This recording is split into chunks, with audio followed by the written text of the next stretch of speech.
Transportation Circulation Committee meeting. I guess we can start with a roll call. Member Blackerby, Here. Kaufman Gray, Here. Grant, Here.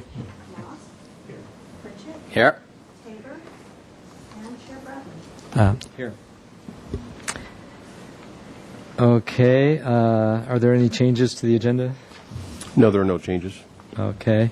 We have one slip for public comment. Ralph Fertig from Bicycle Coalition.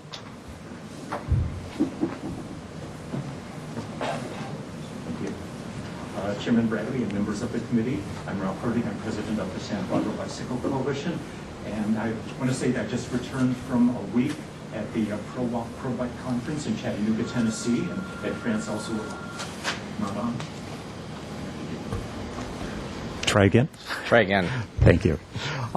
Ralph Fertig, president of the Santa Barbara Bicycle Coalition, just returned from Pro Walk, Pro Bike conference in Chattanooga, Tennessee, and I just looked, it's the 8th one that I've gone to, and this is also a conference that we brought to Santa Barbara in 1998, so it's very exciting. I have to say that on the way there, I stopped in a small suburb of Atlanta, Georgia, to visit high school friends I hadn't seen in decades, in a long time. And they live in a community which appalled me. It was very beautiful, rolling hills, lots of trees. All the roads were like narrow, maybe 11-foot lanes on either side. There were no buses, there were no taxis, there were no sidewalks, there were no bike lanes. The only way to get around was by car. And they took me by car about a mile to a wonderful path that they have. It's like 1.2 miles long, and it was very nice. It goes through the woods, it goes along a creek, and people would drive their cars. There's a parking lot at the end, and they would get their bikes out of the pickup truck. They would get out of their cars, and they would walk or bike 1.2 miles. They turn around and come back 1.2 miles, then they turn around again and do it again. And like this is what they did for exercise instead of walking to the drugstore, walking to school, walking or biking to shop. It was appalling. I'm glad I live here, that so much of the country is like that, and I'm glad that the city of Santa Barbara is so much better in that way. I want to comment that the conference went on for 4 days, and there were like 75 different breakout sessions divided into 8 different periods. It was frustrating because there were so many things that are happening around the country, and each session, it was very, I wanted to go to all of them. There were things happening everywhere, and it's amazing the different advances that are happening in different cities and states and different jurisdictions around the country. And I wish that everybody here and members of the City Council and Planning Commission could all be there too, as there were so many ideas that we could all benefit from. I'm going to just comment that one thing that surprised me was a new group that joined there as a sponsor of it. I have to say, going back 20 years, the 1991, the ICE-T, the Intermodal Surface Transportation Efficiency Act, the first one after the interstate road program was essentially finished. Money was available for other things. And the first people on board were the bicyclists, because bicycles were organized. All these bike clubs, all these bike projects were ready to go. So it essentially was facilities for bicyclists, which got the funding for quite a few years. About 15 years ago, we were joined by pedestrian groups, added in. We had a lot of things in common, and more people walk than bike, actually. But anyway, it made a lot of sense to join in mutual interests and move forward. Then about 10 years ago, the health industry and professionals realized that inactivity had surpassed smoking as the greatest cause of early death in people in the country, and everybody's been alarmed by obesity and diabetes, all the complications of inactivity.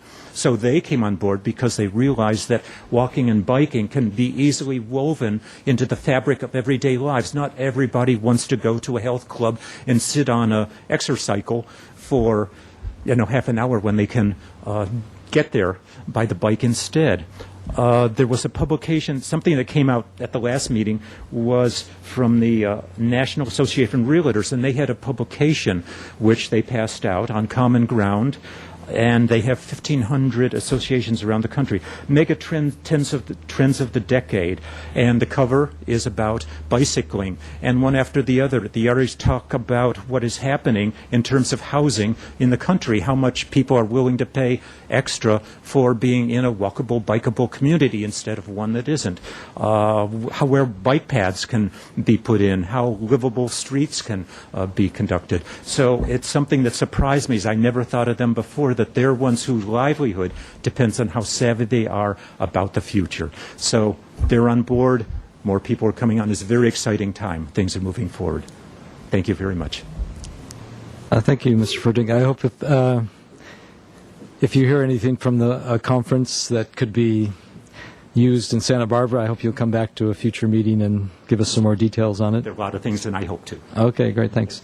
Yeah, I saw kind of a sad picture of a health club that had an escalator on the outside so people wouldn't have to walk up 10 stairs to get into the health club. So,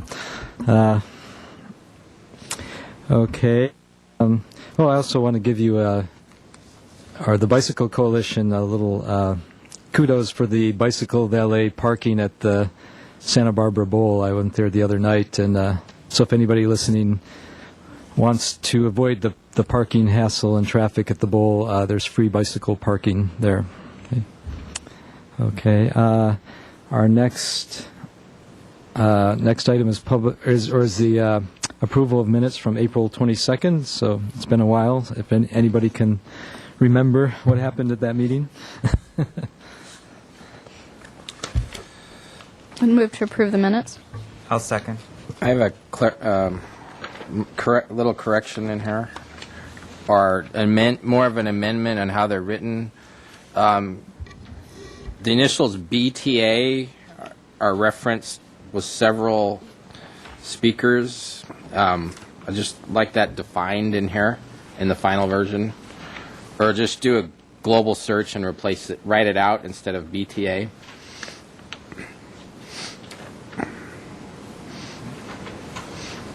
And BTA is Browning. It's the bicycle transportation account. Ah, okay. Now the context. Anyway, Didn't know that. it's a little insider's jargony for the record. One other minor correction is committee member Blackerby is not listed as being present at the meeting, so I believe you were here. Second meeting in a row Yeah. that I haven't noticed, and I haven't been on there. But yeah, so please do add me.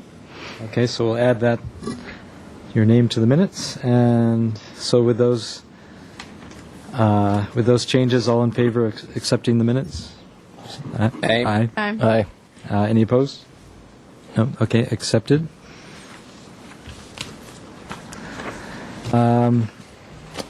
Let's see. Next is a report, MTD annual reports, quarterly and annual reports for July and June 2010.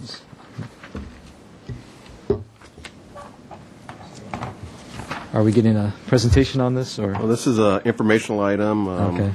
You know, like in the past, if you have any questions, I'm sure Steve will be able to fill them for you, so Okay. someone who's prepared them. Does anyone have questions? Mr. Moss would probably be the best person to ask them to.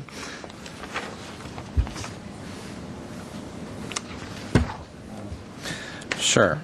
Okay. So are we noticing a trend that ridership is slightly down? That's what it looks like to me. Or maybe if I'm missing that, is there a certain chart or table in here to call our attention? Yeah, ridership was spiked greatly in the previous year, in fiscal year '09, due to the high price of gas at the time as much as anything else. And then the most recent year that ended June 30th, there was a decrease due to a fare increase that we implemented in January of '09, the drop in the price of gas, and also the depressed economy resulting in furloughs and layoffs. So yeah, we've seen, and that's very common around the country actually in the last year, that there's been a drop from the big spike of the previous year in transit ridership. might recommend that if it's not in here, or remind us if it is, a sentence or a paragraph on how the trends observed by MTD are similar or different from nationwide trends, just like you mentioned. Is that because I think it's really good to have for the record, if we're all into bus transportation here. If ridership's down, have a pretty obvious explanation that it's down everywhere. And for instance, people don't go to work as much as they used to because they don't have jobs. So there's no reason to ride the bus for fun. That's part of the trend. Thank you for the suggestion. We'll do that.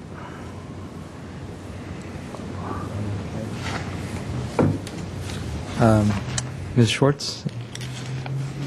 And maybe it's embedded somewhere in these reports. Do you have a sense of what the percentage of college student ridership is relative to overall ridership? I do. It's quite large. Actually, for UCSB, we had a big, even though overall our ridership decreased somewhat last year, UCSB student ridership actually increased substantially by almost 43% to a total of about 750,000 rides last year. City College, I believe I can tell you that. No, I'm sorry, I don't have that one with me. City College was up some. I don't think to the extent that UCSB was last year. I don't recall if MTD was asked to participate in reviewing UCSB's. I'm going to have to ask you to come to the mic so they can hear you on TV. They're upset because you're not picked up on the mic. Totally forgot about that. Thank you, Deborah Schwartz from the City Planning Commission. Would you like me to start again, or should I just pick up from the last question that I was starting to ask you? That's a pleasure to share. Oh, we might as well start again just to be Okay, complete.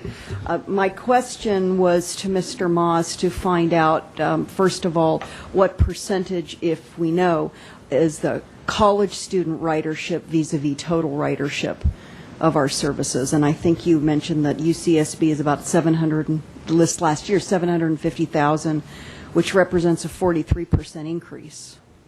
And then you didn't have City College numbers handy, is that correct? That is correct. So my next question was going to be whether MTD had been asked proactively to review UCSB's long-range development plan vis-a-vis possibly increasing their financial support for city services that are impacted by current student ridership and other services, of course, but today we're just talking transportation, and then with their proposal to increase student population, I believe undergraduate by around 5,000 students, how does that play out for you? We did initially back in 2008. Now we wrote a comment letter on their original draft EIR, and then more recently we had a series of letters and meetings with UCSB staff that culminated in them adding some language to the final LRDP and the final EIR that doesn't commit that they will provide more financial resources to MTD, but it does commit that they will work with MTD on a transit plan to resolve those issues that you're discussing. So we were happy with that resolution. Yes, to MTD's satisfaction? Yes. Okay. I'm interested in continuing to support however I can on behalf of the Planning Commission any incremental needs in the way of subsidies that MTD might feel are appropriate coming from UCSB. When I read the letter on behalf of the city that was going to be incorporated into the Regents package, I believe, I felt that it could have been strengthened. We weren't involved in a timely way such that the Planning Commission could have that kind of input in crafting the letter, but going forward I'd like to support that in any way that I could be helpful to you. Thank you very much. Thank you. Thank you, Mr. Chair. You're welcome. Kind of a related topic on the. I know MTD does a lot of City College students live in Isla Vista, and MTD does a lot to serve that trip. If you go by Cliff Drive at certain times of day, you just see dozens of students at the bus stops, and I guess some of those, sometimes they can't all even get on the buses, I think. So just a suggestion that at a future meeting we could invite Ken Epperson from Traffic Solutions. They have a really interesting new federal project. I went to a meeting on it the other day. It's dynamic ride sharing, cell phone based, iPhone based ride sharing, where people can in real time find people to give them rides from Isla Vista. Isla Vista to City College is one of the main corridors they're testing it in. Also Ventura, commuters from Ventura into Santa Barbara. So I think the committee members would be really interested in hearing about that. It's very cutting edge. They got a federal grant and a really competitive process for that.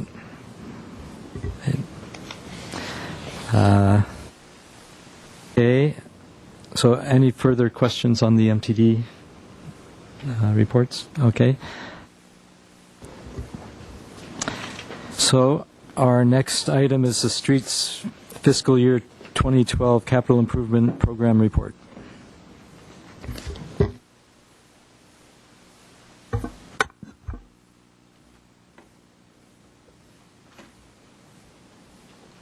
Hi, Jessica Grant, Public Works Department. I'm here to talk about the Capital Improvement Program, but specifically I'm here tonight with the sole purpose to seek input from the Transportation Circulation Committee on the streets capital prioritization process in preparation for the next TCC meeting on the CIP budget. And John Awaziak, who is the street CIP manager, apologizes for not being here tonight. He's out of town, but he will be at the next TCC meeting to present the CIP budget. The recommended one, yes. So before I start in the prioritization process, I wanted to give just a brief background on the CIP. The whole point of the Capital Improvement Program is to identify funded and unfunded capital projects that address the city's infrastructure and major equipment needs. And typically we evaluate the 6-year CIP on a 2-year interval, but because of our economic situation the past few years, we have been actually visiting our budgets on a yearly basis. So that will be the same for fiscal year 2012. So just a little background and a refresher for fiscal year 2011. The primary focus of that budget was on the maintenance of existing infrastructure and safety. And as a little recap, that's up on the screen, this was part of our fiscal year 2011 budget, and again, it focused mainly on maintaining what the city already has, and then some safety projects. And you'll see in red the projects, the Streets Resurfacing Program and the Jake Boiselle Multipurpose Pathway. Those were primarily either solely funded by a grant, or a good portion of those funds were from a grant. So of that $4 million, about half of that the city has discretion over, so about $2 million. And of that $2 million, it's about $1.5 million is taken from the utility users tax, and the other $500,000 is from Measure A. So when we looked at prioritizing projects, the last time, hold on, let me go back. So again, for the fiscal year 2011, that's what was reviewed by the TCC and Planning Commission, adopted by Council. And then we understood at those meetings that the Transportation Circulation Committee and Planning Commission expressed a desire to provide input on the ranking of projects. So we dug back in our files, and the last time TCC played a heavy role in the ranking of projects was back in 2002. And during that time, it was a 20-year CIP forecast. And there was 4 main categories that went into the ranking of the CIP projects. And so the first one was need, the degree of improved access, the number of people served, the importance to the community and timing of to the relative to the other projects. Second one was environmental issues, the how complex was the environmental review for a specific project. Circulation element, did the project have a tie to the circulation element or a bicycle master plan? And then lastly, it was any community complexity, the probability of controversy based on the complexity of the project or requirement to build consensus as part of the project scope. So included in your staff report, I believe it's Exhibit B, was that 20-year list. And I'm not going to go over it in detail. I'll go over what the categories were as beautification. So that was a lot of our corridor projects. And there was bicycle projects and marketing projects, parking projects, walking projects, traffic management projects, and transit. But what was neat to go over that 20-year CIP list was about of the 49 projects that were listed there, 17 of those projects are completed and 10 are in process and 14 are on the current 6-year CIP. So we consider that a good thing. We've been doing, been very busy doing a lot of work, and we seem to be right on target for that. So what we're proposing, and this is what we'd like to get your feedback on tonight, we were looking at ranking our projects due to these 5 categories. It's in the 5 categories: exposure, cost of deferral, project delivery, leverage, and city policy. And I'll go over a little diagram that we put together. And so for exposure, we'd have it ranked on a point system, and then there would be a multiplier. Like I had mentioned, the bulk of our past CIP budget years really focus on maintenance and safety. So we had assigned the higher multiplier for those categories of exposure and cost of deferral. So for example, if there was a safety concern, like for a intersection has the highest amount of collisions in our city, so that one we would feel would need immediate attention, so requires maybe within 2-year span, so that would be rated given 3 points.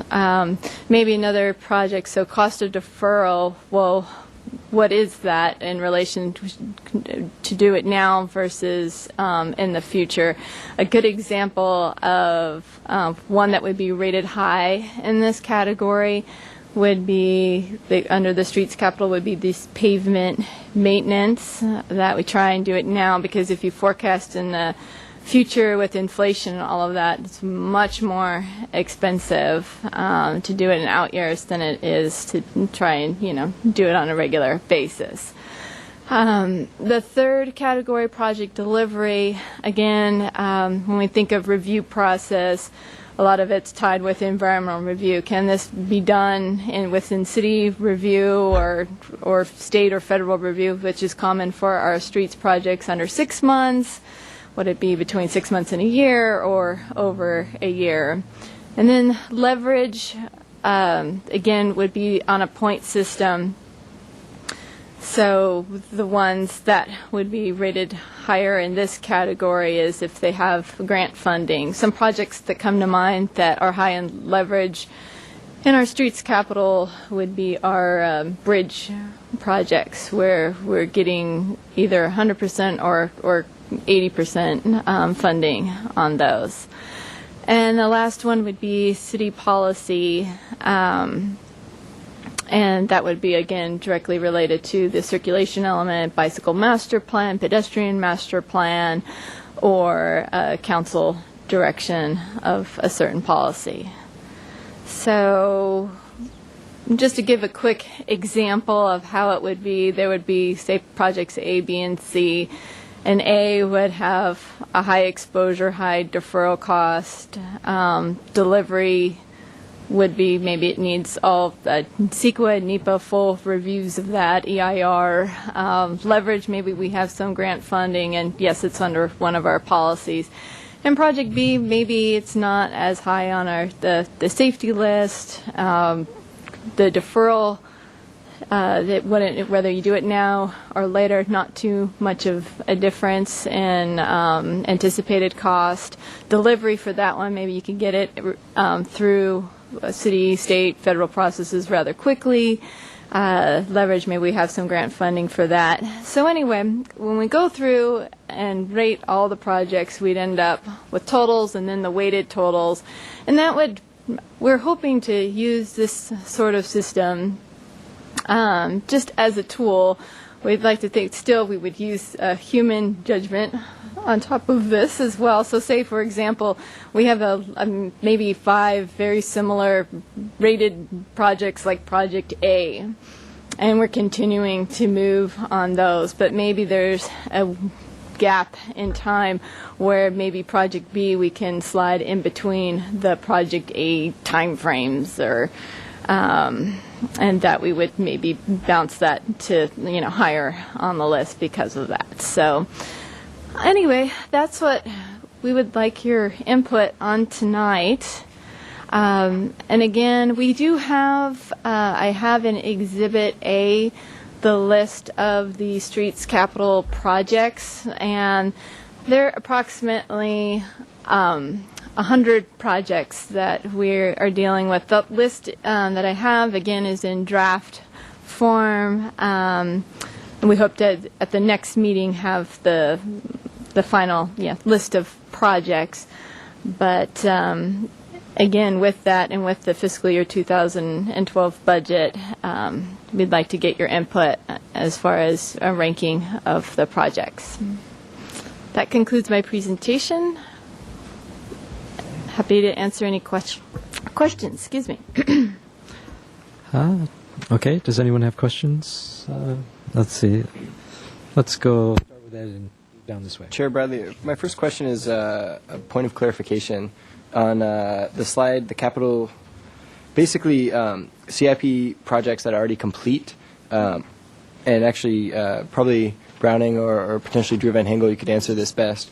Are the San Andreas bike lanes and Milpas bike lanes, which are listed as Sharrows, is that an indication of completion, or is that a temporary project amelioration?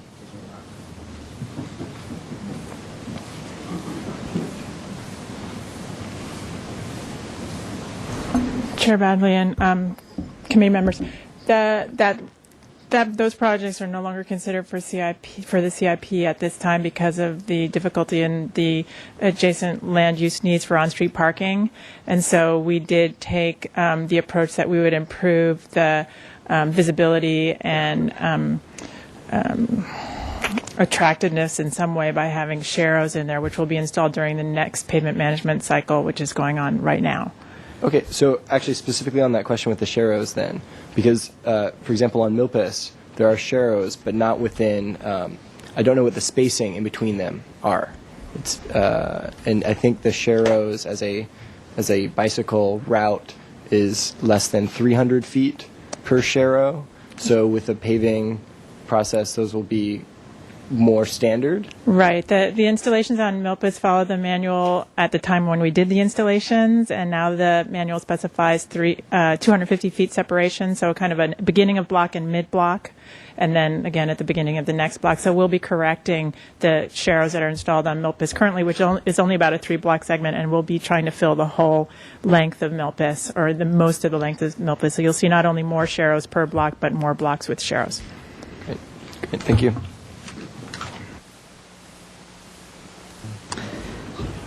Mr. Pritchett? Okay, keep that image up there. So these ranking criteria, are they your proposal right now on how to deal with, what's the list, like 100 or more potential projects? that in prior years would see the list and go, yeah, okay, it all looks good. So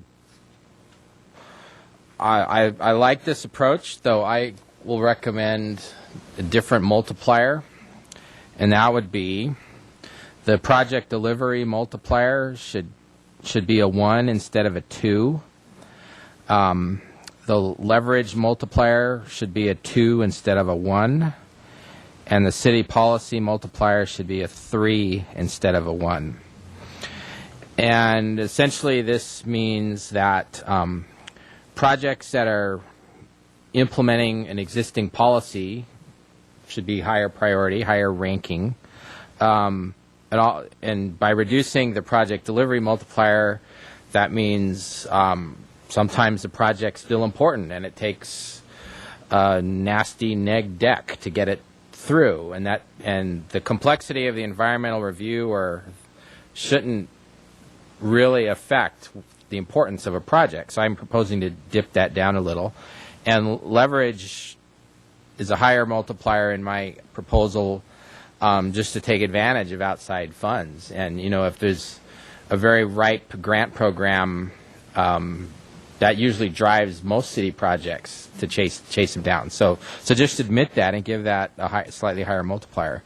But it'll be interesting to test this with, say, our next 10 likely projects and see how they come out with this ranking protocol. But I think it's very rare that the Transportation Committee actually recommends policy about anything, but this is one in my judgment right now. So if we need to make a motion, I'll morph that into a motion if we want to get to there, because this is policy and there's a staff proposal and the committee may have other ideas. And those are my ideas. Delivery is a 1, leverage is a 2, and policy is a 3 for the ranking. That's all for now. Thanks. Okay. Thank you, Mr. Pritchett. Yeah, I would agree that leveraging funds is important. Also, is this sort of ranking to be used both within categories and across categories? So to compare a bicycle project to a marketing project or some other type of project. Is that the idea? Yes, the idea is across categories. Okay. Yeah, it seems like it's harder to do it across categories, I would think. Mr. Chair, just for clarification, so we're all working on the same page. The criteria that we're discussing in terms of ranking the project, this is something that we use as staff in prioritizing projects to help us assist us in what projects we are going to be recommending to the City Council for funding. Right. So it's some exercise that engineering as well as the transportation staff will go through in terms of what projects we'll be recommending and bringing back to this committee at the next meeting for your review.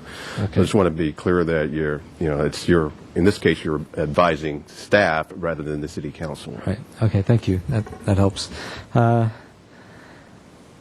I was wondering if total project cost also comes in there somewhere. If, say, you have a bike lane or crosswalk project that just involves a little bit of design and road paint and doesn't cost very much, it seems like that would get, potentially get higher priority just because it's going to be so easy to implement. So I wonder if that comes in somewhere.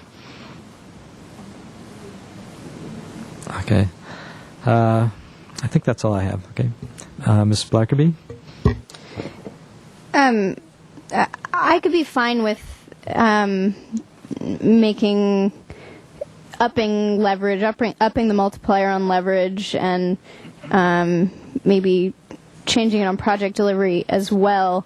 The only thing that concerns me about the city policy being moved from a 1, from what it says in the staff report, city policy being defined as direct mention of the project and the circulation element, bicycle master plan, pedestrian master plan, or other council adopted policy.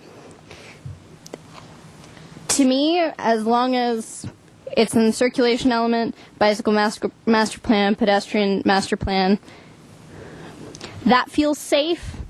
What I'm wondering, I mean, you guys want a stable way to rank these. What concerns me, frankly, is the possibility of a council-adopted policy that says we don't like pedestrian improvements or bicycle improvements in a certain way. I mean, it's not out of the realm of possibility, and I don't know if that would have to be an ordinance, a resolution from council, or just since the kind of vague term policy is in there, that would concern me. So if that got jumped up to 3, city policy will not always be pro. I'll leave it at that. I don't think it will always be forward thinking when it comes to transportation policy and capital improvements and prioritization. So that's my question. Maybe that I see nodding heads, but if there's any way you can make me feel better about that policy portion, or could it be just anything that council decides?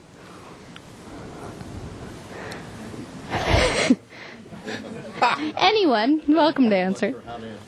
Well, then that's fine. That's enough answer for me, Brownie. I think, yeah. Those are my feelings on the city policy things.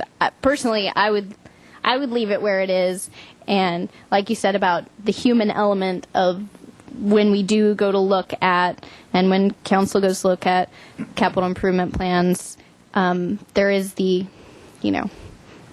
human element of still prioritizing when it comes down to it.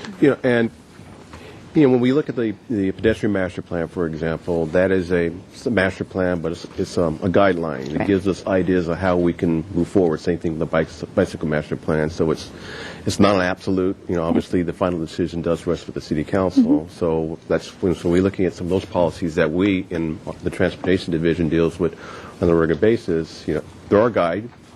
We come to you, we want you, when we bring our projects to you, is it consistent with the circulation element, the bike master plan, or whatever? But it still must go before council, and they're the ones who have the final say-so. So that's why we really want to have the policy, with the multiplier of 1, because we're looking at those as our guidelines rather than this is the absolute. And on any given Tuesday, things get changed around, right. As you very well know. Right. And one more question. About the section where you're talking about the 20-year, the project prioritization that happened in 2002, I believe. This list where it's need, I think you had a slide on it, need, environmental issues, circulation element, and community complexity. As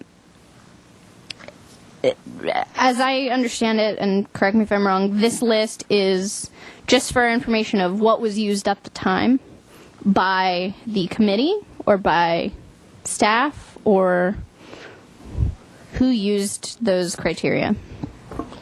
I'm Drew Van Hengel, Transportation Operations Supervisor, and I think I was the only one standing here at that time, so I can answer that question. We had, thank you, Committee Member Kaufman-Gray. We did develop the criteria at a staff level. We brought it to the TCC for, I think, maybe several reviews and evaluation using low, medium, high as the system for ranking across these 4 categories. There was no weighting across the different categories. And then we also brought it to the Planning Commission. And so it was both a policy level and a staff level collaboration to make the recommendations of the projects that should be prioritized, specifically taking in consideration the newly adopted circulation element. And Councilman Gray might remember that we had, when John Awazia put the chart together, we had the staff ranking in a column, we had the TCC ranking in another column, and the Planning Commission ranking in a third column, and then we had to kind of meld everything together to see where they would rank overall. But those were rankings based on those 4 things, based on these? That's okay. Correct. And we want to move more towards the thing that's proposed, right? Okay, yeah. I think that's great because the community complexity part that already exists, obviously, out there, and ultimately, at council, but I don't think that I think we should be looking at it as transportation policy and not controversy. So, yeah, I possibly switching the project delivery and leverage, but I think leaving city policy at a multiplier of 1 is appropriate. Thanks. Okay, thank you. Mr. Kaufman-Gray? Yeah, I've found the packet a little confusing, and now when I see the slide presentation, I wish the ranking criteria would have been part of the packet, so I think it would have been a little more clear to what we're getting ourselves into tonight, because I wasn't quite sure if we were supposed to sit here and try to rank all these projects tonight, you know, because if I remember right, I believe in 2002 I had just gotten on, so it was already in process, but I believe we had a subcommittee that worked on it from the TCC and then brought it back to the full committee. But I could be wrong on that. But I think what we did in 2002 is we had several meetings, and it was done at the full committee. We just asked the committee members to go back and take a look at it and kind of do your own ranking, and we would come back. And we're not asking you to rank them tonight. Right. This is just an introduction of, you know, look at the criteria. Do you think, is this a good way to go? So when staff starts, you know, doing this ourselves, and we can compare notes with the TCC at the next meeting. You know, our apologies that you didn't get the ranking and the chart. We were still fine-tuning it even as of this morning, so that's why it wasn't included in your packet. okay.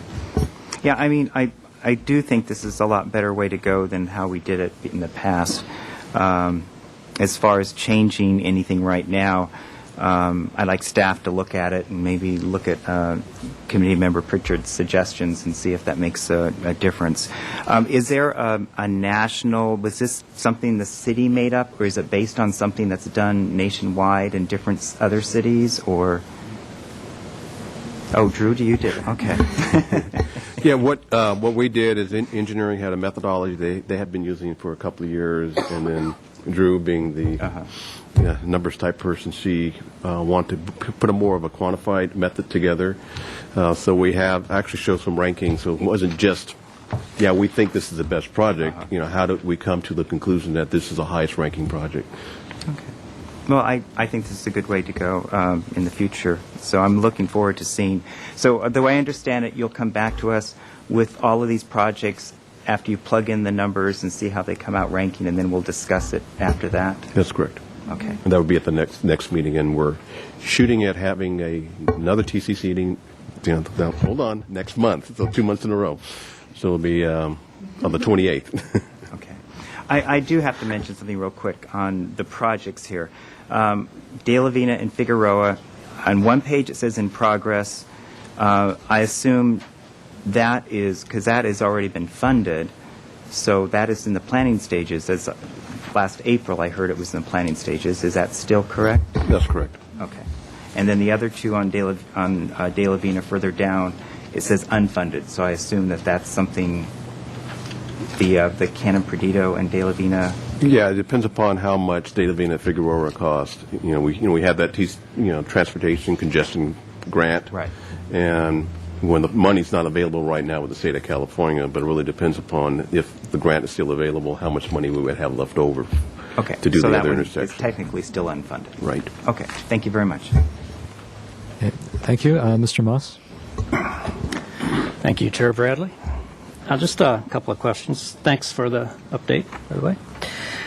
So this list of projects, Exhibit A in the staff report, that forms kind of the universe of where the FY12 list of funded projects will come from? Is that, am I understanding that right?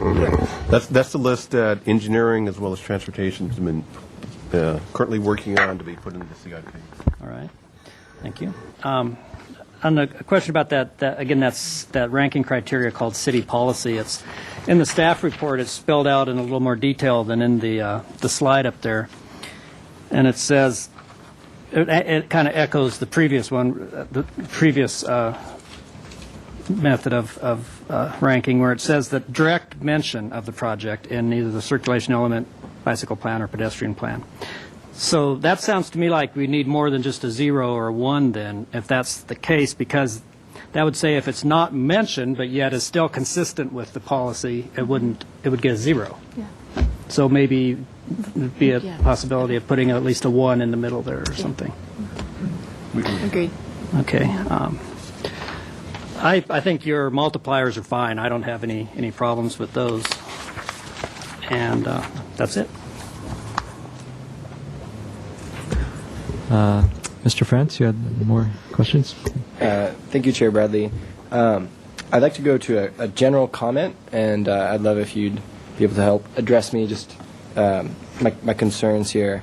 One thing I'd like to mention, I as well attended Pro Bike Pro Walk this year in Chattanooga, Tennessee. It was a fabulous gathering of bicycling and pedestrian professionals, and it was really great to see how much of an upswelling in the idea of complete streets and the idea of our roadways addressing the needs of all users. You know, be they handicapped folks needing accessibility, pedestrians, bicyclists, motorists, what have you. And in fact, this complete streets movement is pays homage to the city of Santa Barbara's circulation element as a predecessor, an early lead in this idea that our streets should serve everyone. There should be an equality of modes. Now, paying attention to what other cities and other states are doing with this complete streets concept, I think it's relevant to this prioritization process because they have a different construct, they have a different structure for decision making. And obviously, we have an existing infrastructure that, you know, there are pedestrian gaps or bicycling gaps or accessibility issues, but it seems like some other leading cities and states have an opt-out.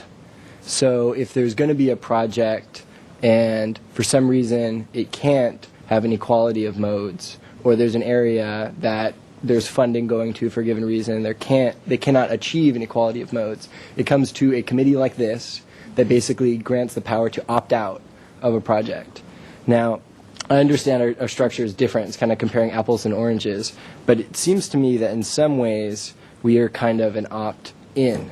And, for example, the circulation element needing direct mention for a city policy item to have direct mention, the circulation element or the bicycle master plan, which, in effect, the bicycle master plan needs to be brought back to us again because it was re-upped without any real consideration. And so there probably aren't that many new projects because there wasn't that many sought after and included. So if you all could address my concern at all, I feel like city policy, and obviously, you know, the final stamp of approval is city council, but in terms of the projects that staff bring forward to that, I mean, I could just be totally off here, but I'm just concerned about the circulation element not being strongly enough represented with the slate of projects and the prioritization process, as compared to some newer structures for complete streets or other cities' circulation elements.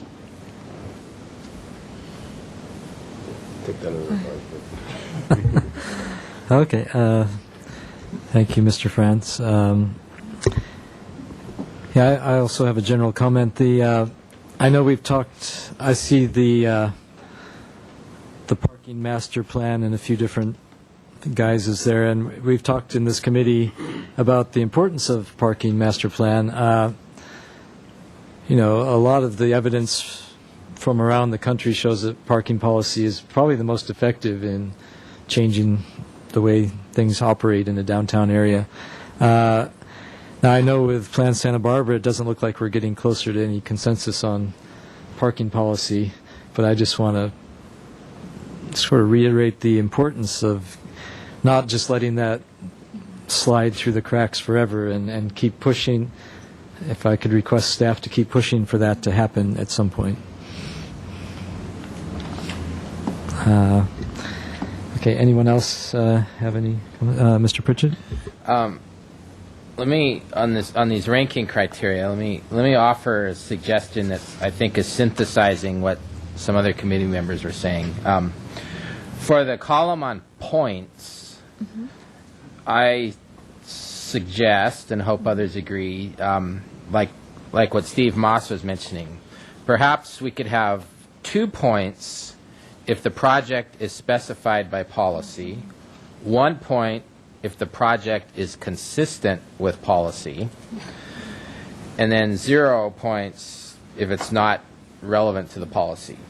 And I think that'll help get a little bit more of a spread, because as someone else read the more specific definition of that, and a clear interpretation would be that that planning document from 10 years ago had to identify that street and intersection by name in order to be, in the plan. So by having a concept, it's in the plan versus consistent with the plan, I think that gets to where we want to go, that a proposed project gets a little more recognition.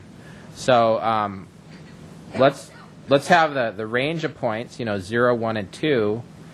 And if I could maybe compromise with Ms. Blackerby's suggestion, I too am often terrified that a city council made-up policy can be dangerous in recent history. But at the same time, the city policy category is also about our existing bike plan, pedestrian plan, parking plan, all these great guidance, visionary documents at times. So maybe the multiplier could be a 2. I originally said 3, but maybe it could be a 2 to give a little more emphasis in our process that we really should respect what the plans are all about, and not have it be so small a number that being in a plan or not in a plan ends up being kind of irrelevant on how to pick projects. And a concern that if it's in a plan or if the council says something about it, I get that completely. But at the same time, if the council has a peeve about a pedestrian project as being good or bad, they're going to have that outcome anyway, regardless of what the staff recommendation is. And we've seen that plenty of times. So anyway, my suggestion in summation for this, use a multiplier of 2 instead of the staff proposal of 1. I originally said 3.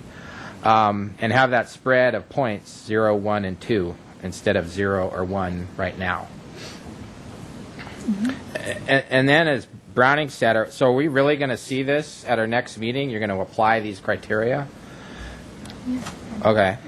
So maybe you can take our consensus of committee proposed criteria, run it, because you're a whiz with spreadsheets, and then do it your staff proposal tonight and run it.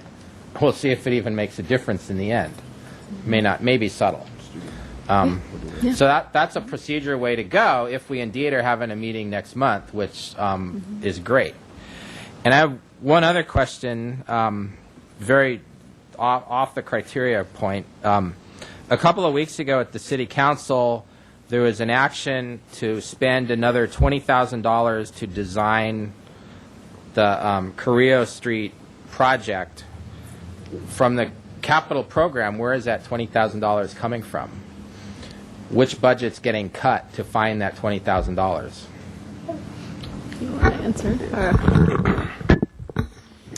Actually, we had money in the Carrillo Anacapa Street project, city monies, that we were going to transfer out to use on another project, so we're just not transferring $20,000 to other projects. So you thought it would be under budget, but now it's not going to be. Well, we got the grant. Yeah. We got the Highway Safety Index grant for this project, so we were going to free up city monies that we were going to spend on this project. So for construction, right.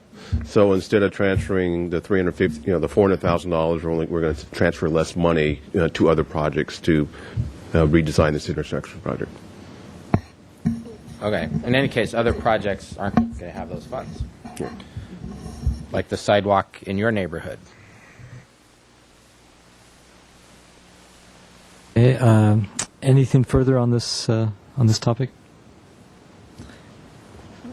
Ms. Blackerby? Yeah, I mean, the question, obviously that wasn't a motion, and I'm not necessarily Go asking for it. for one, but my question to staff would be, it's not like you just pulled this out of the sky, right? I'm guessing that Drew and you folks actually thought about it, and this is what you're trained to do. How does that hit you? What is that? You think that throws everything off? The two ideas of adding another step in city policy, what Mr. Pritchett just discussed, and then also changing the multiplier on city policy. I think I'm speaking for myself, hopefully on behalf of staff, but Yeah, go for it. In terms of adding, 1, 2, and 3, or 2, 1, and 0 in city policy, we're okay with that. Yeah. That makes sense. A multiplier, we want to talk internally about it. That's something we can take a look at. And I'll talk to my staff next week. How much work is it going to be to do what Mr. Pritchett said about running it both ways. If it's not a lot of extra work, we could probably take a look at that. But we will definitely consider with the committee. We're asking for your input. That's why we brought it before you, Right. and we'll see how it's going to shake out. Right. Thank you.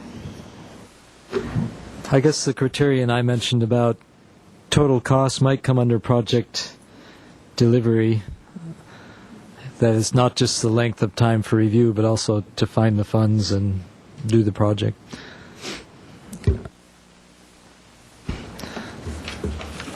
Okay, our next item is Plan Santa Barbara update.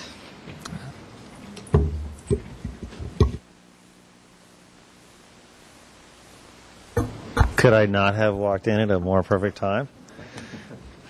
So, good evening, TCC members. My name is Rob Dayton, Principal Transportation Planning Planner, and I'm here to show you a stack of documents which represents the end of probably about 3 years of work over about 5 years' time. And it is the end of Plan Santa Barbara as we know it, the 20-year planning document that looks 20 years into the future, that talks to speaks to our policy in our city and gives us direction for where we're supposed to go and how we're supposed to be more sustainable. And the last time you saw it, we were kind of buttoning up the traffic modeling effort, which we just had I think a very, very successful time identifying where we need to be, what are the challenges that are set before us, and what we need to put in our general plan for transportation's future. So I'm going to just kind of walk you through some of the documents. All of these are on the uplansantabarbara.org website, but also you're welcome to borrow any of my copies if you want to. We can also get you some hard copies to look at, because it's very expensive to print all these things. But the first document I want to show to you is the general plan document. This is the first time that we've had various parts of the general plan under one cover. In other words, not just the land use element, the housing element, the circulation element, will all be under one cover with direction, summary direction, and an introduction and one history, and kind of it has up front that sustainability theme and how we're going to live within our resources, which has been a major placeholder or a guiding principle for this process.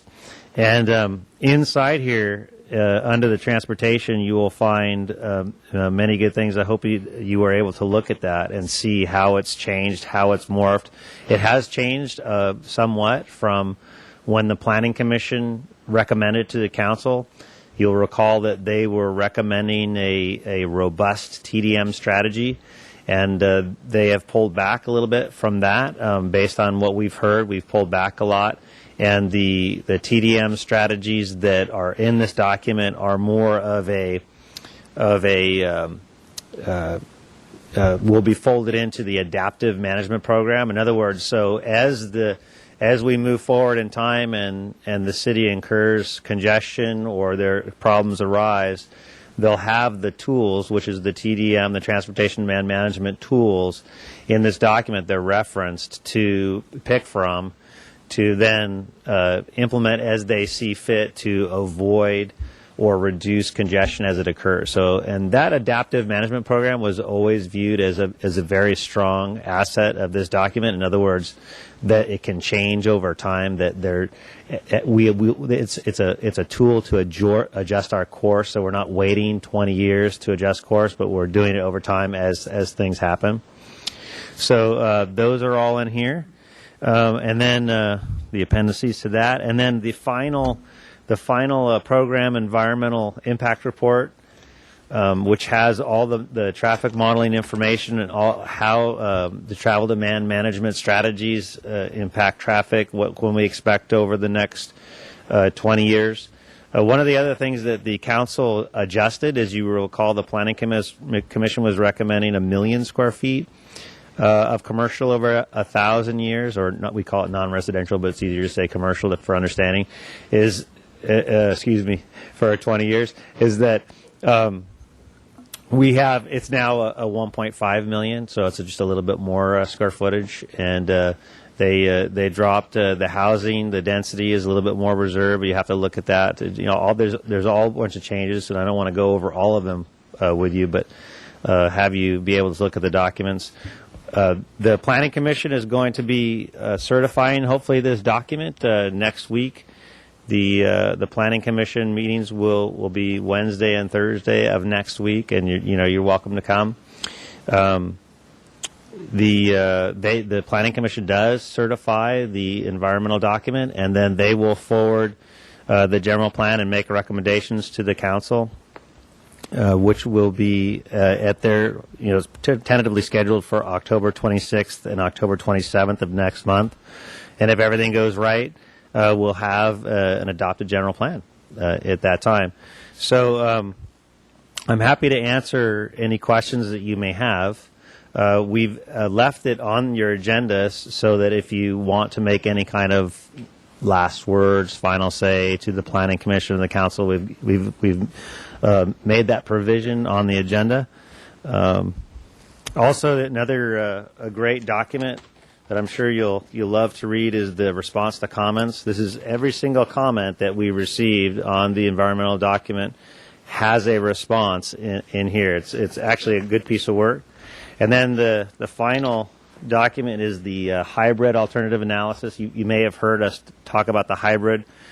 The environmental document was always anticipated that there were 4 alternatives, but it was always anticipated that you would take pieces of each alternative and put them together to form the most appropriate alternative, and that's what's been done. The hybrid represents the best of all the alternatives that the council thought we should move in the direction. So we've finalized an environmental document just for that alternative, and that's what this represents. So I'd love to answer your questions.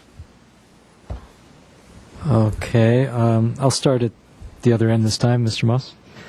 Just a quick question. Does the Coastal Commission have any role in the approval, or does this not rise to that level? Committee Member Moss, I don't know. I do know. I think they do have some role because I know that they had to. There was something involved with the circulation element, but I don't know the answer to the question. But I will find out and let you know. And then one other question: the hybrid EIR piece is basically then what's in that. That's the one that is then proposed as the general plan. So that sort of matches. Am I understanding that right? Committee Member Moss, it's not exactly that. The environmental document is intended to consider the proposed project or whatever the final project is or final alternative as best you can. The one thing you want to do is you want to make sure that you've analyzed for environmental purposes anything that we do. Like for instance, the council could. At the end of the day, they could make changes to, the Planning Commission could say, hey, we like what you did. Here's our recommendation here, here, here, and then the council could make further adjustments. What we've done is we've tried to accommodate every possibility for public disclosure within the environmental document, and we feel like we've done a good job. So they may not be exactly synonymous in terms at the end of the day with the hybrid. Like, for instance, in the hybrid alternative, because the council with the travel demand management strategies didn't want to assume them in the next 20 years, but rather draw from them as tools, we took them completely out of the traffic analysis in the hybrid. So there is no effect considered for TDM in that environmental analysis. Thanks. Okay, do you have anything, Mr. Kaufman-Gray? Really don't have much to say. I mean, I like the way, like you said, we incorporated all the different elements into that general plan. It's been a long process. It's not over with yet. There's still a lot of meetings coming up. I just want to say, I think so far, I think it has drawn the community's input, and I think the city has done an excellent job trying to outreach to as many people as possible to get to where we are now. Like I say, it's not done yet, but I want to commend the city for trying as much as possible to get the community involved in this process. And I know it's probably not as many people as we'd hoped to get involved. But I think there's been a lot of citizens in this town that have really worked hard to come to meetings and do their input, and so I want to thank the city for doing that. And it's going to be tweaked between now and the end of October. So I just hope all citizens that aren't sure about the general plan to come to those meetings and voice their opinions still on this environmental document. Thank you. Ms. Blackerby? Thank you. I have a couple questions, but first I do want to say I think the process has been good. I think the city has done as much as you can with a giant task like this to reach out to the community, and I think that's reflected in a lot of in those stacks right there in front of you, Rob. But my question, I'll just say at the outset how disappointed I am that the TDM is not a part of it. I know how much money the city spent on our amazing travel model. I know how much time was spent on it. I think it's exceptional. I think the fact that it was tailored to our city is special. That's why it costs money. And that's important, and I don't think that's appreciated enough. So there's my disappointment. My question is, as you were saying, if it's not in the general plan, it gets kicked over to the adaptive management program. Functionally, how hard or easy is it? Say down the road, we adopt this general plan and we decide, oh look, the level of service at many of our intersections is much worse than it was in 2010, as we knew it would be. Let's take a look at the toolbox, the AMP toolbox. How hard or what's the process to go into that and use those things and bring them back out? Okay, Committee Member Blackberry, I think that the deal is that Blackerby, sorry. Close. I'm just trying to think about the answer is that we still haven't finalized how the adaptive management program gets implemented. That comes after the process. So we're going to go through the details. But I can tell you that we have all of the tools spelled out, and the costs and the level of effectiveness and which one, and so it's all spelled out and ready to go, how you do it, and then also as we move forward in the next 5 years, there'll be other more effective ideas that will arise too that we can add to the plan. But for the most part, we think you're right. We're anticipating more congestion over time, just like we did in the past 20 years, and but there also could be other circumstances that arise. Like what happened with the gas prices really influenced travel behavior. So there's a host of things that could happen. And so the adaptive management is an appropriate tool. Yeah, and the other thing that I just wonder is how does it happen when cities adopt general plans and so much work and money and time goes into it? I just think it would be unfortunate if all this work went into it and then we adopt a general plan and then it goes and then we try to kind of talk about changes and like reopening things and adaptive management, and people go, come on, we just passed a general plan, did all that work, we're sticking to what's in that book of what was adopted by council. That's just a concern, and that's not a question, I guess. My last question is, what happens if it goes to council and, for whatever reason, they don't adopt it? Great question. That is their choice, or perhaps they can't reach agreement and it doesn't get adopted. We'll move on with the existing framework, just like the circulation element. We implement it, every day, Right. And that'll move on until there is agreement. Okay. Thank you. Okay. Yeah, I also appreciate the staff and the consultants in doing a really good analysis and, educating people about travel demand management and the potential. Also very disappointed about how far it's gotten. And worried about adaptive management. We've seen with Plan Santa Barbara how long it takes to get the city to make a decision. And I agree. I wonder if you can even call it planning to do adaptive management. I mean, it's by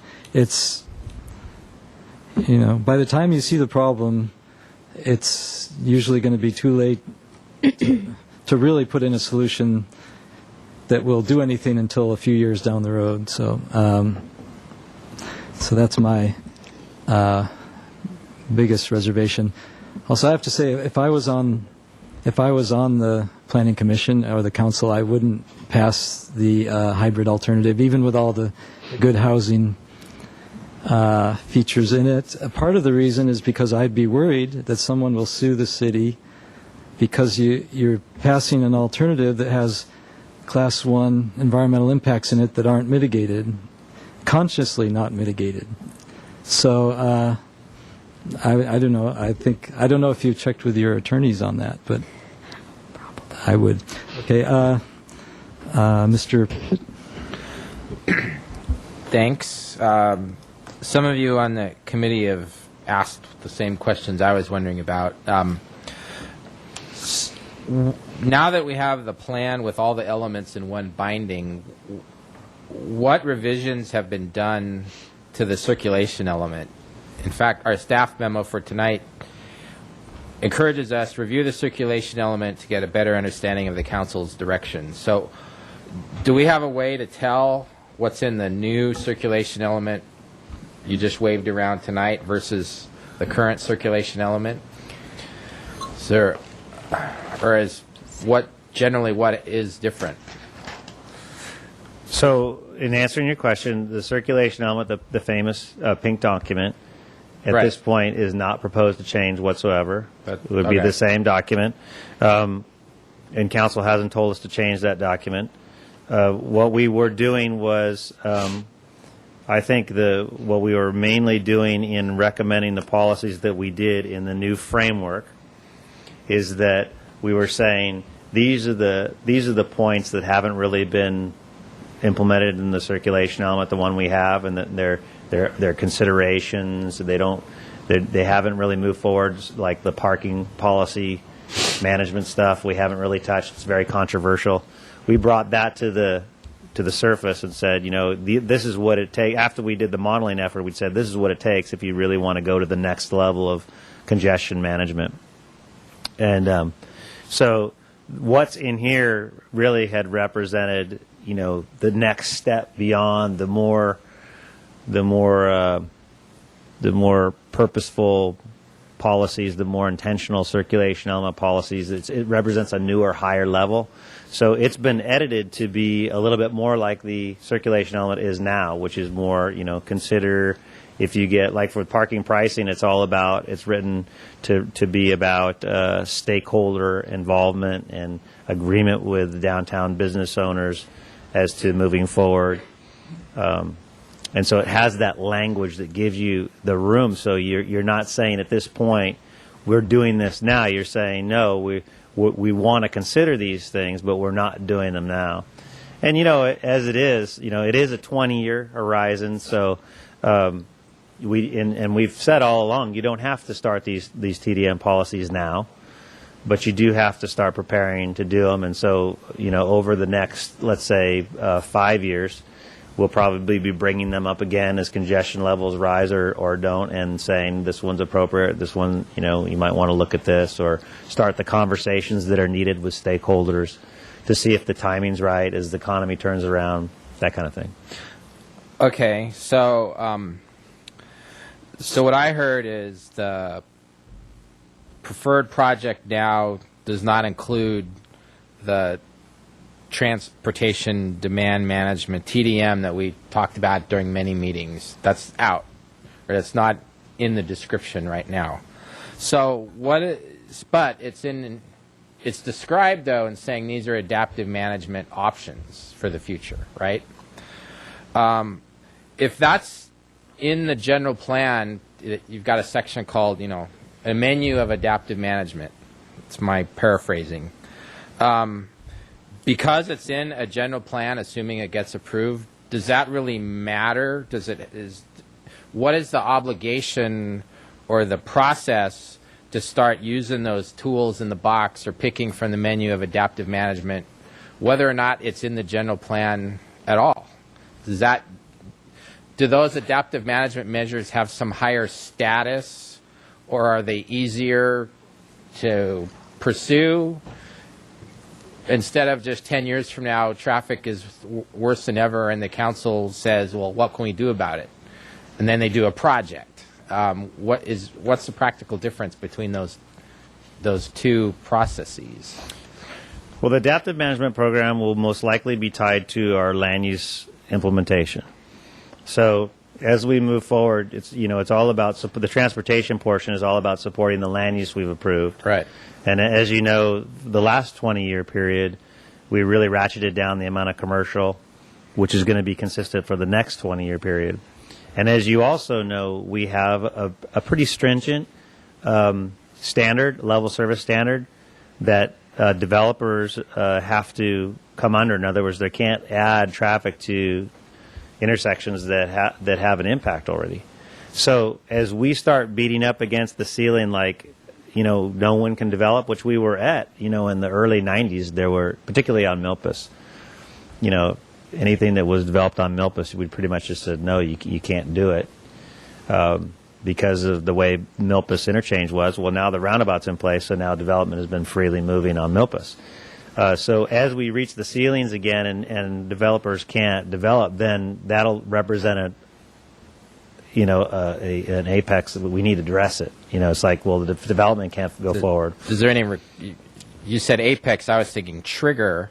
Right. So is any kind of requirement, or the intersection is level B, and then stuff happens over 5 years and it becomes level D. So what? What's the process or the trigger or the requirement to say now you have to implement you have to adapt and implement the management in the plan? Is that? I don't know, I'm trying to get to the point of, like, what's the point? What's the reason for doing this, unless there's some kind of process or requirement or apex or trigger? Does it exist through the general plan universe? Committee Member Pritchett, it's anticipated that it will exist. It doesn't now, but the adaptive management program is going to be developed and approved following the general plan policy document. Okay. So is the famous hybrid alternative, is that a project alternative in addition to the 4? That's correct. It's now number 5 or whatever? Yeah, that's correct. So in the final EIR, does it describe the hybrid as is it given the full analysis like the others? That's correct. It's not a full-blown analysis, and we didn't do an additional model run for it. Right. But there was a qualitative analysis. And actually, I'll just start passing around some of this stuff, and I'll mark. So sort of, why did you make a separate bound document that you just put on the table instead of putting it in the FAT final EIR document. I think that was maybe mainly a timing issue. Okay. So does the hybrid alternative increase congestion at a number of intersections to worse than level of service C? Yes, it does. There's a range of, it's about, I think, 6 intersections worse than Plan Santa Barbara. When you don't, because Plan Santa Barbara, the if you original alternative. Yeah, if you recall, Plan Santa Barbara had a moderate, a TDM, Yeah. and that's just a word that says, you know, that there's still the same menu of TDM strategies, except the Right. strategies aren't as comprehensive as was in the robust.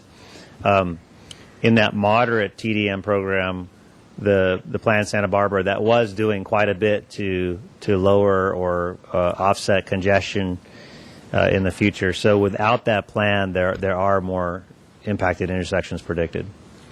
And so is that considered a Class 1 or Class 2 impact under that alternative? It is considered a Class 1 impact. As you know, our thresholds in the city of Santa Barbara are very stringent. So does all that it takes require is- a finding of an overriding considerations? That's correct. To approve that alternative? That's correct. The Planning Commission next week will have to make a conscious decision to increase congestion. They I'll will paraphrase. have to make a finding of overriding considerations To for a increase Class congestion. 1 impact. What is the status in the final EIR of redefining the level of significance that has been floated during some city council meetings? Well, we haven't done any work on that. Okay. I think that was just talked about at one meeting. I think that we'd have to get a lot more trial. direction before we started Okay. investigating something like that.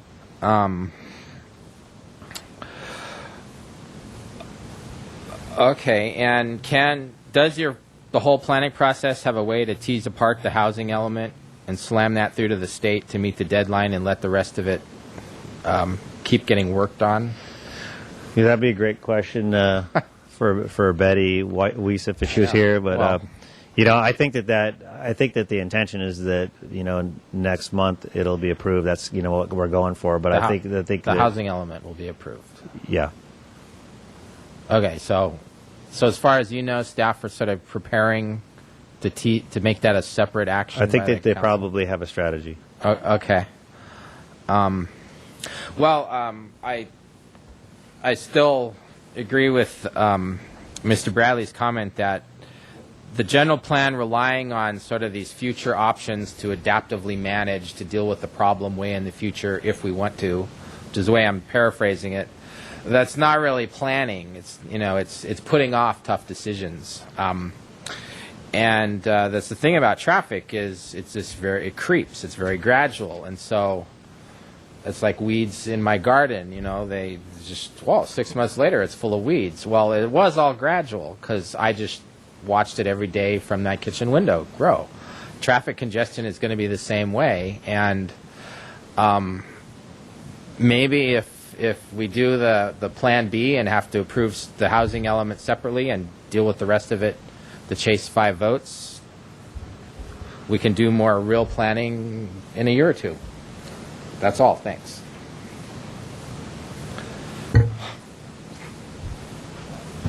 Mr. Friends? Thank you, Chair Bradley, and thank you, Mr. Dayton, for answering these tough questions. 2 quick questions. First of all, to assess for the non-transportation issues you mentioned, one there versus the previous plan, Santa Barbara, there's more commercial. Yes, 500 square feet more. Okay. 500,000. 500,000. More than 500. Okay. And less housing. Okay. So the jobs housing imbalance is definitely an increased factor. So certainly an increased factor for the transportation, the use of our roadways that we will have to deal with. So obviously I'm in the comment stage. I've spent a decent amount of time reviewing what's available from the Plan Santa Barbara website, so please bear with me. First off, I'd like to say that I'm deeply disappointed that the political leadership in Santa Barbara has elected to remove the TDM strategy that was developed with community input and very significant staff resources towards the clear intent of reducing traffic congestion. I'm very disappointed that this has been removed from the general plan for the city of Santa Barbara for the next 20 years, as currently drafted.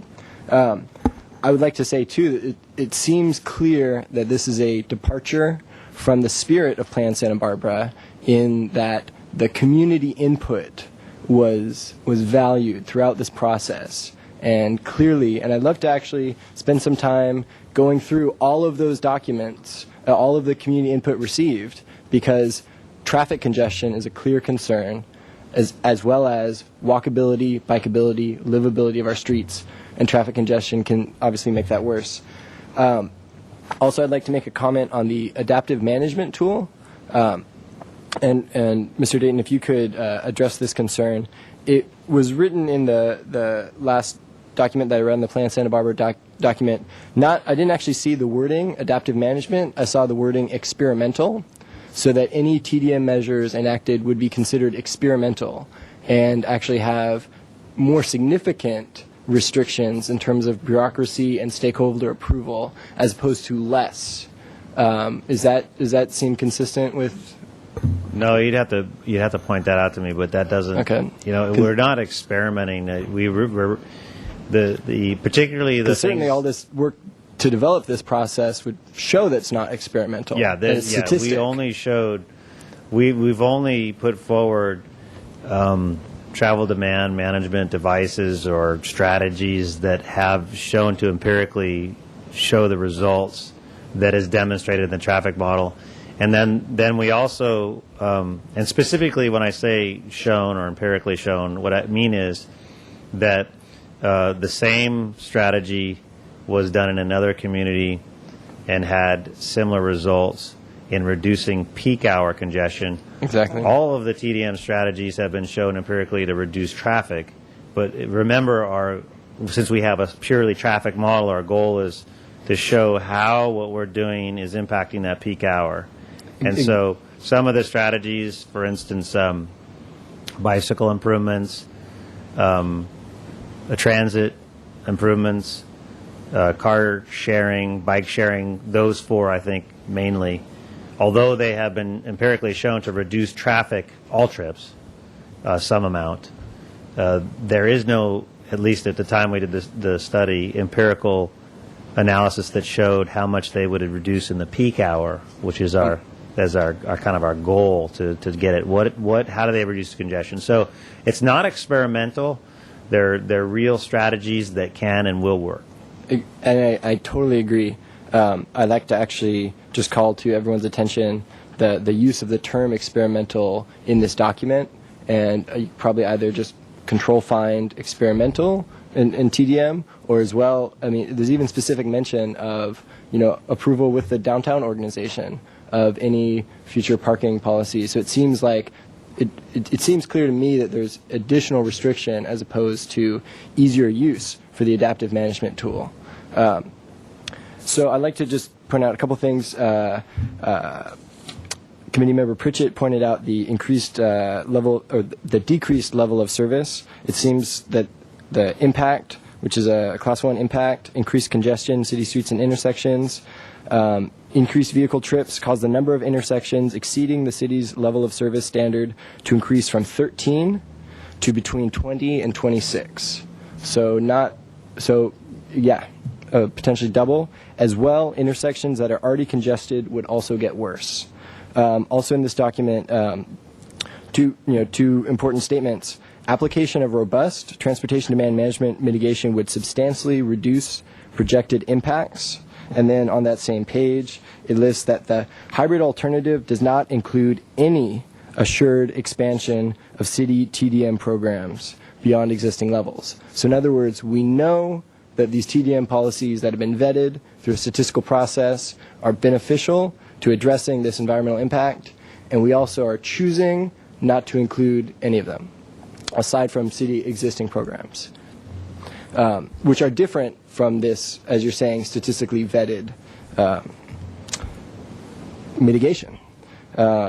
So under the hybrid alternative, congestion on local city streets and intersections would increase when compared to Plan Santa Barbara.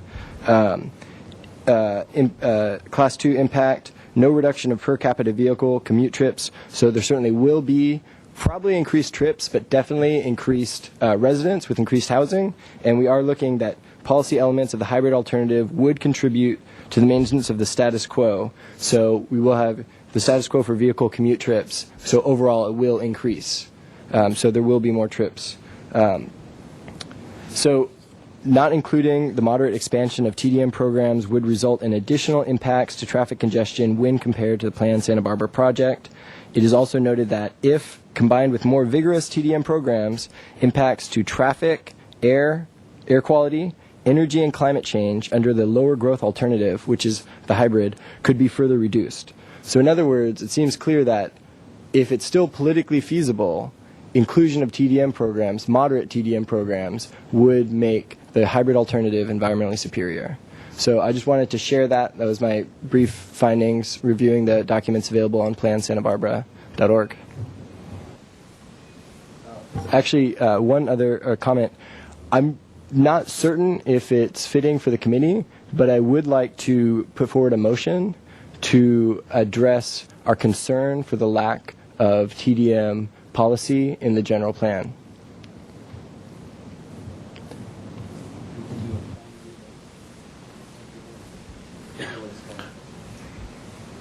I think it might help if you state the motion. You just said sort of the subject matter, but not the actual motion. And what is a product in mind? A statement. I think the goal, and I really appreciate any committee support in making a more clear statement. I think it behooves the TCC to make clear that in terms of transportation, the general plan hybrid alternative is environmentally inferior. I might go further and say it's not consistent with the goals of the city and the circulation element, but of increasing access by all modes and reducing traffic congestion. But So the motion was what? What? was it something along the lines of where the TCC would like to, I guess, would be forwarding comments to the Planning Commission and the Council, saying that we are disappointed. I'm trying to restate your motion in the absence of TDM program in the hybrid alternative. I'd like to make. Is that even in order? I don't even know. Chair Bradley, do you have any potential wording improvements? yeah, I don't think we should use disappointed. Okay. So what should we say? We're getting there. Just a finding that it's our opinion that the hybrid alternative without any TDM policies is environmentally inferior and not consistent with the circulation element. Perfect. I'd second that motion. If everybody. Yeah. If that was whose motion was it? So was that who? Was it Chair Bradley? The text, or you making the motion? It's On first. Mr. Francis' motion, but that was my recommended. Someone's got to own this, man. Okay, so that's my motion. I will own that motion. Thank you for making more clear the intent. Looking for seconds. Yes. If you could repeat for staff. If whoever said it best. Actually. Bradley, could you repeat Your motion. Is it make? Could you repeat my motion? the motion? A Let me see finding, if I got finding it. that the hybrid alternative without the TDM policy in place is environmentally inferior and is not consistent with the circulation element. That's what I. Do we have a second? Chair second? Sure. If the chair can second, then I'll second. So, is there any discussion before we have a vote on it? I just have a further question about this. I'm fine with the motion, so we can do the motion, and then I might have another question. All in favor of the of making this findings say aye. A. Aye. All opposed say nay. Okay, so it passes. Ms. Blackerby? But obviously, it's not done yet. It's still going to go to the Planning Commission and back to the council for final approval. As we discussed 100 times, looking at the different charts where there's robust TDM, there's what was the word? Moderate. M word, yes, moderate TDM or modest TDM. I haven't watched every frame of every city council meeting. I'd like to retain my sanity, but with regards to Plan Santa Barbara, but I'm just wondering, we saw the robust TDM obviously did the most to manage congestion. The other parts, and we know which part of it does the most, which is the parking pricing downtown.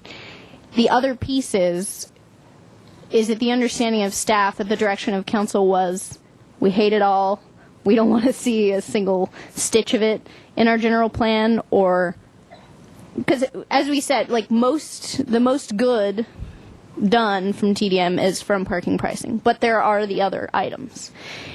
Do you think that there's any chance that a council might bring up or discuss adding the little slivers of the TDM that were the parking cash out and the bus passes and all the other lesser, the less effective ones, but still better than 0 items in the general plan? Is there any understanding that they might possibly do that?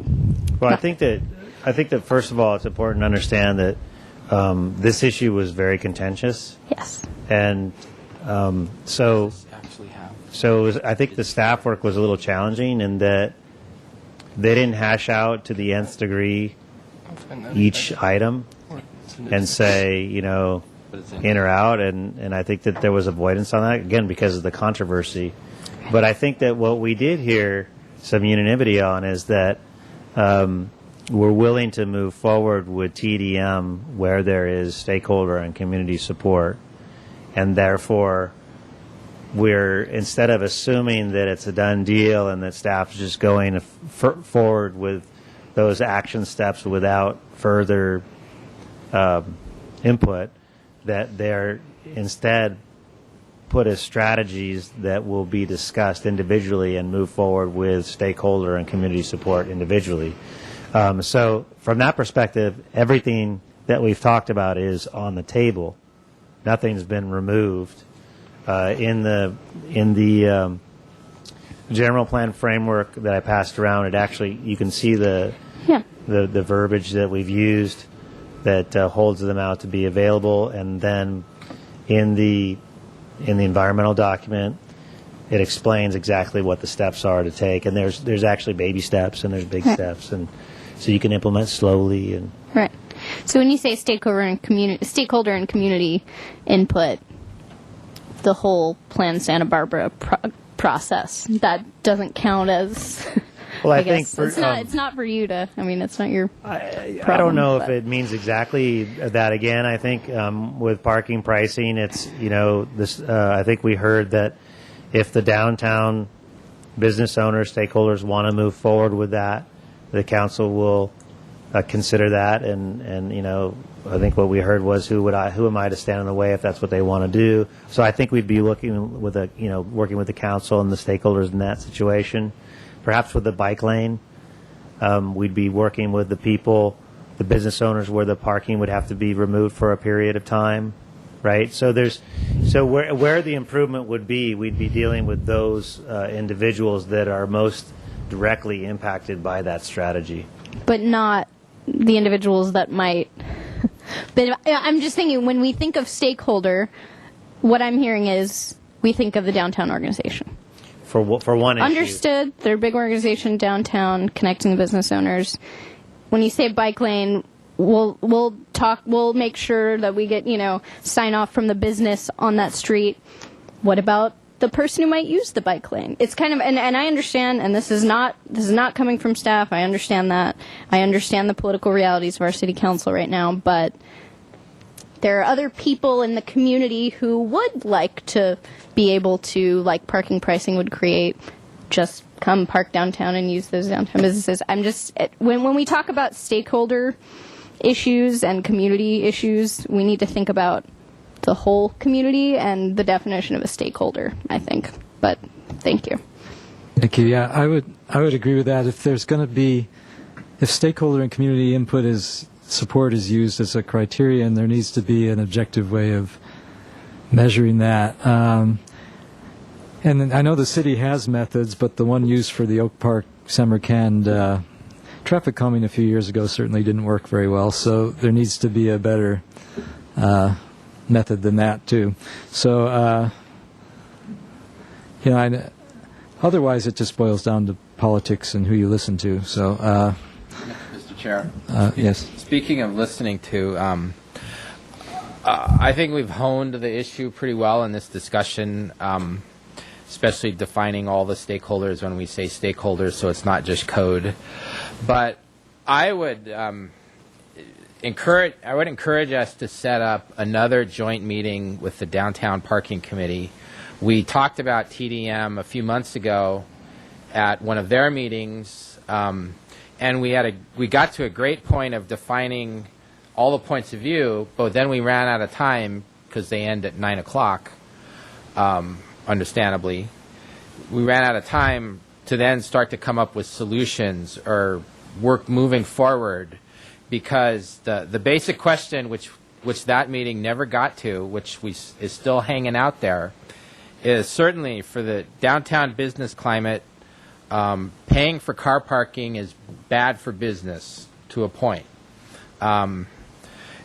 At a superficial level. At the same time, more congestion to get to those businesses is bad for business. And I think people sort of get that, but they aren't moving forward about how to synthesize a solution that can work for everybody. So I would hope we can have another joint session to focus on that specific question, or the Planning Commission could be a host for a work session. You've got plenty of them already, but I just want to move forward, or the Downtown Biz Organization could have a special seminar of their own. They're good at that, and invite us. Just some kind of format to get to the basic question about paying for car parking has its upsides and its downsides, and increased congestion, which we now know is going to happen, definitely has a downside, because if the customers can't get there, they're not buying anything. And those are, I think, the variables we're still very far apart on figuring it out. So that's my suggestion. A joint meeting is sort of a standard product, but other opportunities are good as well. Thanks. Thank you. Also, just one comment on, there was a statement that there's no good evidence that bicycle and transit improvements reduce peak hour congestion, but I think there's probably even a lot of numbers in Santa Barbara. I know Mr. Ferdig and the Bicycle Coalition have been doing bicycle counts for years and show really high numbers in the peak hours compared to the off-peak hours, the same for MTD. So, I'm sure if you wanted to do an analysis, that you could make a convincing case for those services taking peak hour trips off the roads. Well, we don't have to convince anybody. I mean, the document clearly states that more bicycle improvements does reduce peak hour travel. We just don't know empirically to what extent. Yeah. Okay. Any further comments or questions on this one? Okay. The next item is format of TCC minutes.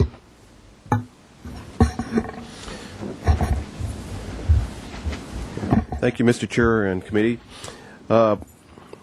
Just recently, in fact, tonight's TCC meeting will be archived.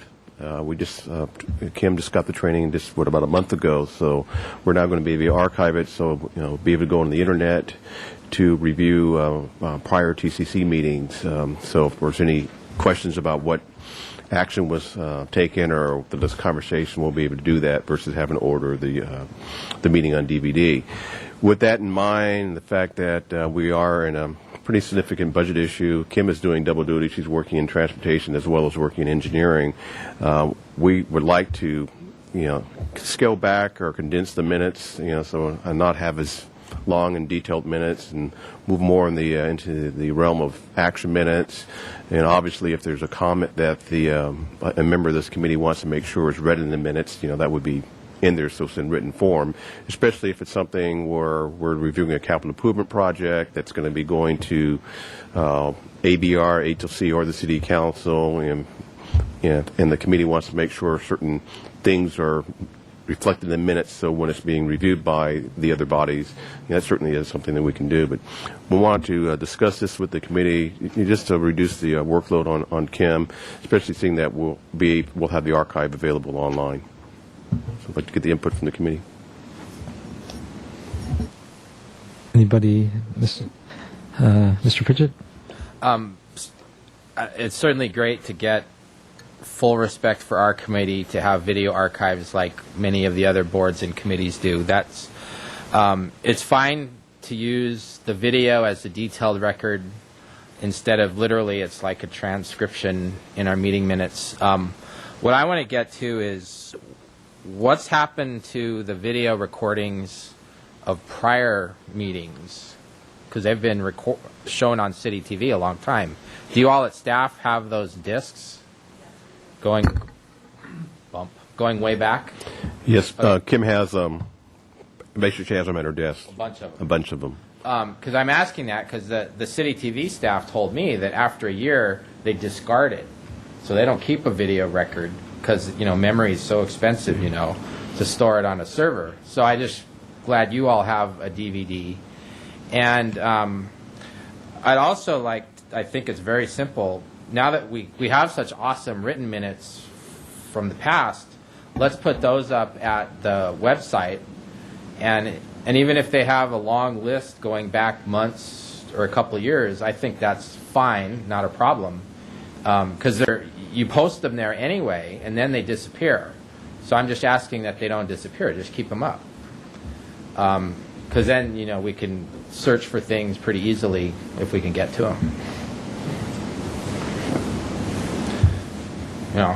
I think they are pretty far back in the archives, aren't they? There was a time period where they weren't archived on the web, and then we worked with the staff and information systems, and they did put them back on. We make sure, and they asked us how many years back. So I think we have 2 or 3 years of prior TCC reports and minutes on the website now. And obviously, if City TV is only going to maintain stuff for a year because of disk space, we're going to make sure we get a copy of the TCC meeting on DVD, and so Kim can keep it as part of our record. So it's going to be part of the record of the meeting. Right. So, for instance, if we know the date, you can just duplicate the disk. Right.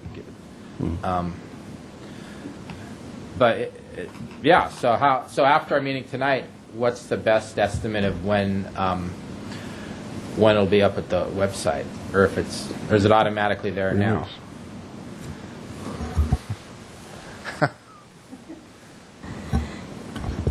Well, the recording will be there. I would think the final version will be made public Monday or Tuesday. Okay, that's great. That's a very quick. And are these going to have the jump reference, so you supposedly can pick an agenda item on the pop-down screen? Absolutely. It never works for me. It always starts at the beginning on mine, but yeah, that's yes. Cool. The jump points will be there.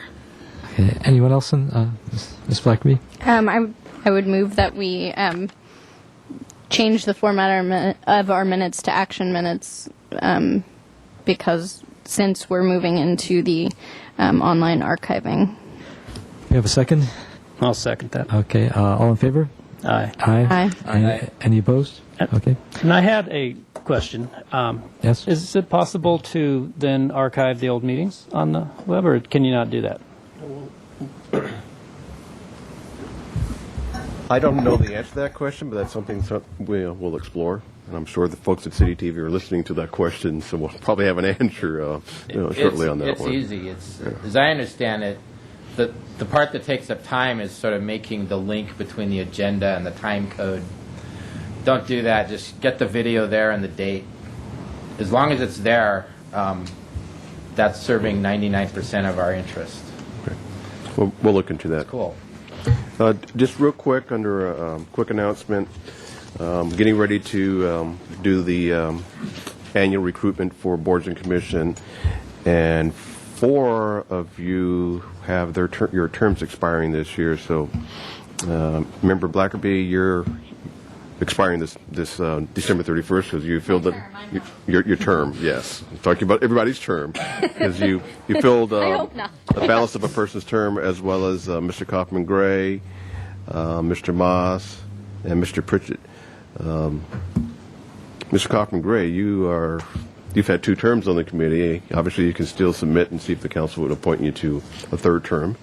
But just to remind you, when the city clerk sends notice out on applying for being on the committee, that you get your applications in so you don't lose out on consideration if you want to continue to be on this committee. Okay, with that, I'll adjourn until next month. Thank you.